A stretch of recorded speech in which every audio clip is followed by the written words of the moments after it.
Hello everybody, welcome back to the HardReset.Info channel. In today's video, I'll show you how to update firmware in your META AI app for your Ray-Ban META Wayfarer.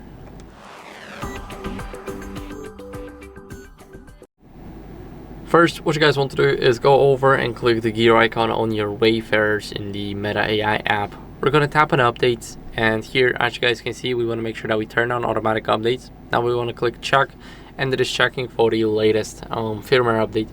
As you guys can see, my glasses are up to date, but if yours aren't, then I recommend you updating.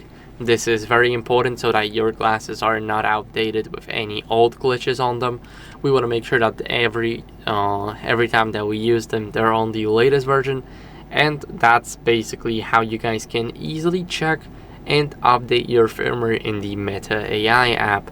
So once you have an update ready, you will have a button at the bottom to download and install it.